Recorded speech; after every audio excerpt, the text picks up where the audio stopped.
আশা কৰোঁ আপোনালোক ভালে আছে। মই আজি বামলা শুকান মাছৰ ৰেচিপি এটা আপোনাৰ লগত শ্বেয়াৰ কৰি আছোঁ। বামলা শুকান মাছ এনেদৰে বনাই খালে খুবেই ভাল লাগে।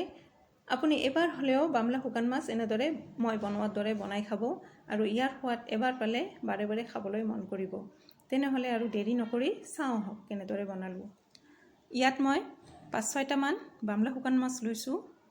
মাছকেইটা এতিয়া মই জুইত ভালদৰে পুৰাই ল'ম। মাছবিলাক ভালদৰে জুইত পুৰাই ল'ব লাগিব। দুয়োফালে মাছবিলাক ভালদৰে পুৰাই ল'ব লাগিব। মাছবিলাক পুৰাই লোৱা হৈ গৈছে। এতিয়া মাছৰ মূৰখিনি আৰু লেজখিনি মই কাটি পেলাই দিম আৰু ভালদৰে চাফা কৰি ল'ম। মাছবিলাক চাফা কৰা হৈ গৈছে। এতিয়া ঠাণ্ডা পানী দি মই প্ৰথমতে মাছবিলাক ভালদৰে ধুই ল'ম। শুকান মাছত বালি থাকে, গতিকে প্ৰথমতে ঠাণ্ডা পানী দি ভালদৰে ধুই ল'ব লাগিব। মাছবিলাক ভালদৰে ধুই লৈছোঁ। এতিয়া মই গৰম পানীত 15 পৰা 20 মিনিটমান মাছবিলাক ডুবাই থৈ দিম। শুকান মাছ টান হয়, গতিকে গৰম পানীত ডুবাই থৈ দিলে মাছবিলাক অলপ নৰম হয়, তেতিয়া খাবলৈ টেষ্টি হয়। এয়া চাওক, গৰম পানীত থাকি থাকি মাছবিলাক একদম নৰম হৈ গৈছে। এতিয়া মই মাছবিলাক টুকুৰা টুকুৰা কৰি কাটি ল'ম। মাছবিলাক মই টুকুৰা টুকুৰা কৰি লৈছোঁ আৰু কাঁইটবিলাক মই মাছৰ পৰা বাহিৰ কৰি পেলাই দিছোঁ। টুকুৰা কৰাৰ সময়ত কাঁইটবিলাক ওলাই যায়। আৰু এতিয়া পটা এখনত মই মাছবিলাক অলপ অলপ কৰি লৈছোঁ আৰু থেতলা কৰি আছোঁ লাহে লাহে। আৰু থেতলা কৰাৰ সময়ত কাঁইটবিলাক বাহিৰ কৰি পেলাই দিছোঁ। এয়া সকলোখিনি থেতলা কৰা হৈ গৈছে আৰু কাঁইটবিলাকো মই বাহিৰ কৰি পেলাই দিছোঁ। শুকান মাছ গোটা গোটা কৰি বনালে মাছৰ এটা গোন্ধ থাকে, কিন্তু এনেদৰে থেতলা কৰি বনালে মছলাখিনি মাছত সোমাই যায় আৰু তেতিয়া অলপো গোন্ধ নকৰে, খাবলৈ টেষ্টি হয়।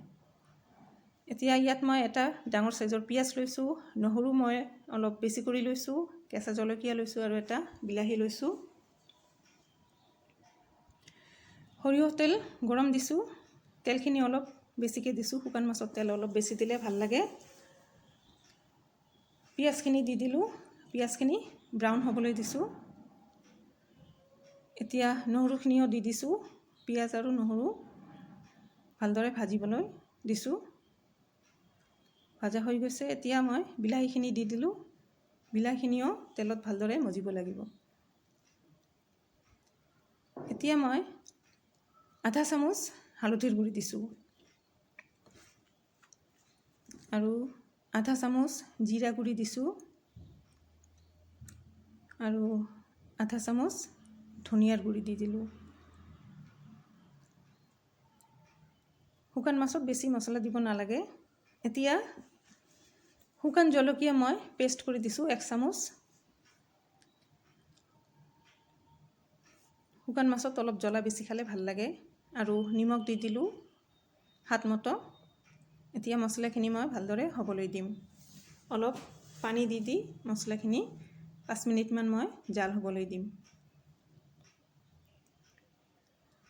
মছলাখিনি হৈ গৈছে। এতিয়া কেইটামান জলকীয়া দি দিলোঁ আৰু এতিয়া শুকান মাছখিনি মই মছলাখিনি দি দিম। মাছখিনি দিয়াৰ পিছত একদম ল' ফ্লেমত মই মছলাৰ লগত শুকান মাছখিনি ভাজি থাকিম। এই সময়ত যদি অলপ পানীৰ প্ৰয়োজন হয় অলপমান দিব পাৰে, কিন্তু মই দিয়া নাই। তেলতে আৰু মছলাখিনিতে মাছখিনি ভালদৰে ভাজি লৈছোঁ। এয়া চাওক, মাছখিনি একদম ভাজা ভাজা হৈ গৈছে। এনেদৰে ভাজা ভাজা হ'ব লাগিব। এতিয়া শুকান মাছৰ দো পিয়াজি গৰম গৰম ভাতৰ লগত খাবলৈ একদম ৰেডি হৈ গৈছে। তেনেহ'লে আপুনিও ঘৰত ট্ৰাই কৰক আৰু যদি ৰেচিপিটো ভাল লাগে তেনেহ'লে লাইক এটা দিয়ক আৰু যদি এতিয়ালৈকে ছাবস্ক্ৰাইব কৰা নাই তেনেহ'লে ছাবস্ক্ৰাইব কৰক আৰু খাই কেনে লাগিল কমেণ্ট কৰি জনাব।